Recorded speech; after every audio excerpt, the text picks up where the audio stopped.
მოგესალმებით ეთერშია და სოტევი საინფორმაციო გამოშვება დღის მთავარ სიახლეებს მარიამ ელიავა გაგაცნობთ. ახალი წელი იქნება გამარჯვების მშვიდობისა და თავისუფლების წელი შევხვდეთ ერთად.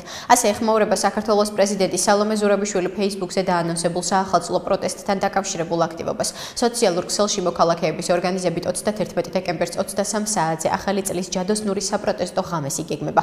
მოქალაქეები რუსთაველის გამზირზე პარლამენტის შენობის წინ შეიკრიბებიან. ამ ქვეყანაში მხოლოდ ჩვენ ვართ ლეგიტიმური ქართველი ხალხი. წერია ღონისძიების აღწერაში. საქართველოს პრემიერ-მინისტრმა შინაგან საქმეთა მინისტრი ვახტანგ გომელაური საქართველოს ვიცე-პრემიერად დანიშნა. შესაბამის ბრძანებას ირაკლი ყობახიძემ ხელი მოაწერა. საქართველოს მთავრობის შემადგენლობაში დღეიდან 3 ვიცე-პრემიერი იქნება. პირველი ვიცე-პრემიერის უფლებამოსილებას ეკონომიკისა და მდგრადი განვითარების მინისტრი ლევან დავითაშვილი ასრულებს. ვიცე-პრემიერია თავდაცვის მინისტრი ირაკლი ჩიქოვანი. ინფორმაციას მთავრობის ადმინისტრაცია ავრცელებს. სანქციების ინსტრუმენტები ჩვენს ხელში რჩება. ამის შესახებ ამერიკის შეერთებული შტატების სახელმწიფო დეპარტამენტის პრესპიკერის მოადგილე ვედანტ პატელმა განაცხადა. კერძოდ მან უპასუხა შეკითხვას ბიძინა ივანიშვილის დასანქცირების შესაძლებლობაზე. ერთ დღეს ერთი სანქცირება ან ერთი ქმედების განხორციელება არ გუზღუდავს მომავალში სხვა რამის გაკეთებისგან. ეს უბრალოდ უახლესი მაგალითია აშშ-ის მიერ მის ხელთ არსებული ინსტრუმენტების გამოყენებისა, რათა პასუხი აგებინოს საქართველოში დამნაშავეებს და ეს ინსტრუმენტები ჩვენს ხელში რჩება. პოტენციურ ქმედებებს წინასწარ არ განვიხილავ, განაცხადა პატელმა. მან ისაუბრა ამერიკის შეერთებული შტატების სახაზინო დეპარტამენტისა და სახელმწიფო დეპარტამენტის მიერ უკვე გამოცხადებულ სანქციებზეც და კიდევ ერთხელ გაუსვა ხაზი იმას, რომ ქართულმა უცნებამ საქართველოს ევროატლანტიკურ მომავალს ზურგი აქცია.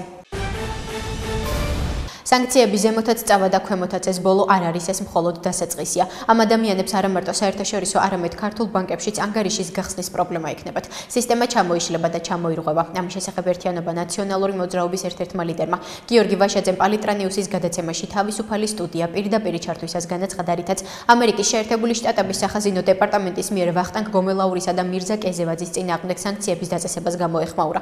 როგორც ვაშაძემ აღნიშნა, ბრიტანეთი და ამერიკა ერთმანეთის მიყოლებით კოორდინირებულად კონკრეტულ ქმედებებზე გადავიდნენ.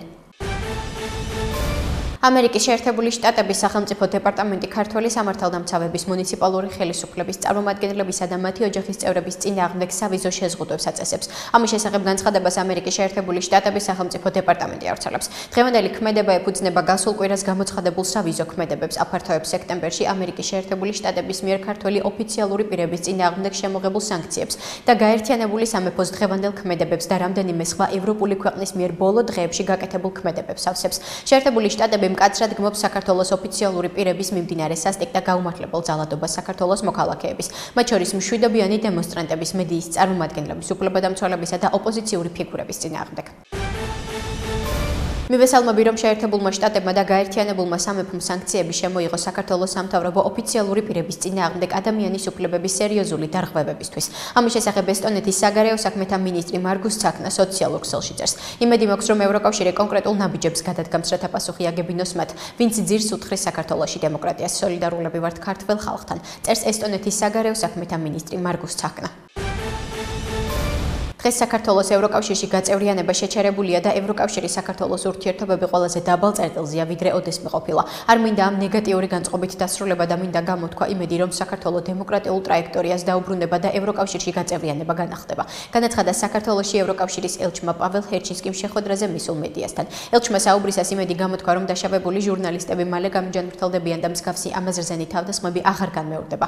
ყოველთვის ვცდილობდი ყოფილიყავი ხელმისაწვდომი და მეპასუხა ჟურნალისტების ყველა შეკითხვაზე, მაგრამ დღეს აქ ვარ, რომ გამოვხატო სოლიდარობა იმ შემაძრწუნებელი მოპყრობის გამო, რომელიც თქვენი როგორც ჟურნალისტებისა და მედია საშუალებების მენეჯერების მიმართ ბოლო კვირების განმავლობაში ხორციელდებოდა.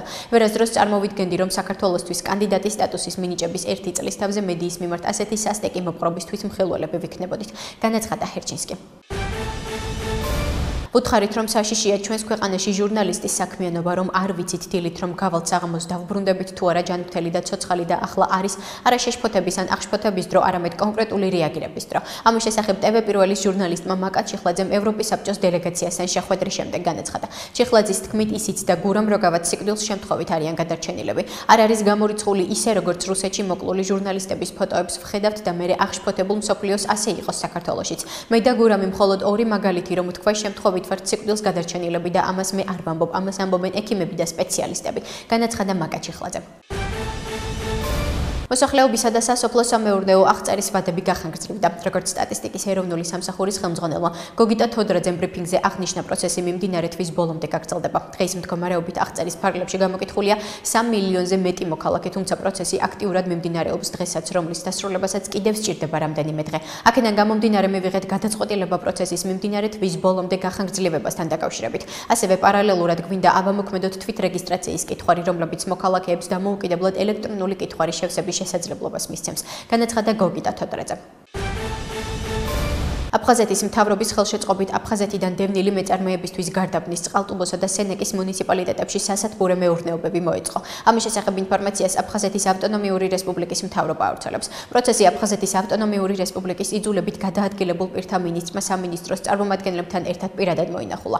უწყების ცნობით სასათბურე მეურნეობები ეკონომიკური პროგრამების სააგენტოს მიზნობრივი პროგრამის, სასოფლო-სამეურნეო და ენდემური კულტურების წარმოების მხარდაჭერა ფარგლებში მოეწყო და მისი მიზანი აფხაზეთიდან დევნილი მეწარმეების საქმიანობის ხელშეწყობა და განვითარებაა.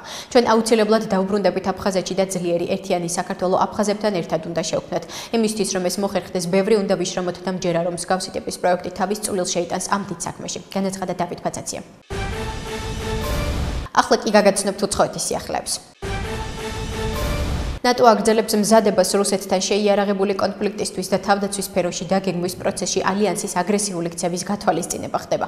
ამის შესახებ რუსეთის საგარეო საქმეთა მინისტრის მოადგილე ალექსანდრე გრუშკომ განაცხადა. რუსეთი თანმიმდევრულად იცავს პირდაპირ კონფლიქტის თავიდან აცილების პოლიტიკას, მათ შორის ჩვენი სამხედრო შესაძლებლობების დემონსტრირებით. რაც შეეხება ნატოს ზოგად კურსის საფრთხეს უქმნის როგორც რუსეთს, ასევე გლობალური და რეგიონული უსაფრთხოების მთლიან არქიტექტურას. განაცხადა გრუშკომ. მისი თქმით, ნატო, რომელიც რუსეთის ზრახვების დემონიზაციას ახორციელებს, ცდილობს მიაღწიოს უპირატესობას ყველა ოპერაციულ გარემოში. მუდმივად ზრდის რუსეთის საზღვრებთან სამხედრო კონტინგენტების რაოდენობას, ატარებს სწრთნებს, რომლებიც მოიცავს შეტევითი მოქმედებების პრაქტიკას და ავითარებს ლოგისტიკურ ინფრასტრუქტურას ჯარების, იარაღისა და აღჭურვილობის სწრაფი გადატანისთვის. უკრაინის სახელმწიფო რეესტრის სისტემამ ბოლო პერიოდში ყველაზე დიდი კიბერშეტევა განიცადა. ინფორმაციას უკრაინული მედია ავრცელებს. მათივე ინფორმაციით, რუსი ჰაკერების მიერ განხორციელებული თავდასხმის შედეგად იუსტიციის სამინისტროს ძირითადი სისტემების მუშაობა დროებით შეჩერდა.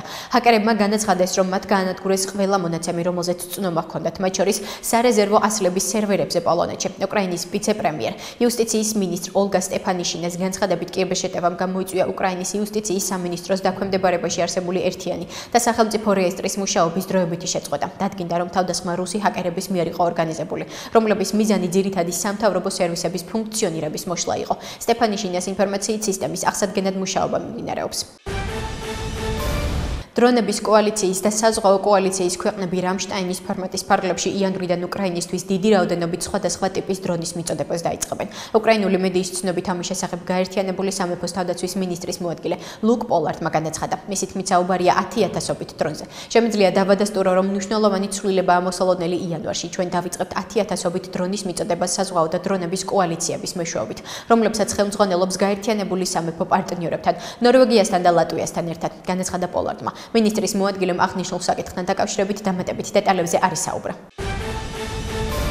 გერმანიის კანცლერ ოლაფ შოლცსა და ამერიკის შეერთებული შტატების არჩეულ პრეზიდენტ დონალდ ტრამპს შორის სატელეფონო საუბარი გაიმართა. ინფორმაციას უკრაინული მედია გერმანიის ფედერალური მთავრობის წარმომადგენელ შტეფენ გებესტრაიძე დაყრდნობით ავრცელებს. მათივე ინფორმაციით ტრამპმა და შოლცმა ევროპაში უსაფრთხოების პოლიტიკის გამოწვევებზე ისაუბრეს. მხარეები შეთანხმდნენ, რომ უკრაინის წინააღმდეგ რუსეთის ომი ძალიან დიდხანს გრძელდება და რომ მნიშვნელოვანია სამართლიანი და მდგრადი მშვიდობის გზაზე რაც შეიძლება სწრაფად დადგომა. დასწინა გებესტრაიტმა. ამავე დროს შოლცმა დაადასტურა, რომ გერმანია გააგრძელებს რუსული აგრესიისგან თავდაცვაში უკრაინის მხარდაჭერას მანამ სანამ საჭირო იქნება. საქართველოს ოფიციალური პირების მიერ ადამიანის უფლებების სერიოზული დარღვევების შეუმჩნეველი არ რჩება. ასე ეხმაურება ესტონეთის საგარეო საქმეთა მინისტრი მარგუს ცაკნა გაერთიანებული სამეფოს მიერ ვახტანგ გომელაურისა და სხვა ძალოვნების დასანქცირებას. საქართველოს ოფიციალური პირების მიერ ადამიანის უფლებების სერიოზული დარღვევების შეუმჩნეველი არ რჩება. წერს ცაკნა. ასეთი იყო მიმდინარე სიახლეები მომავალ შეხვედრამდე.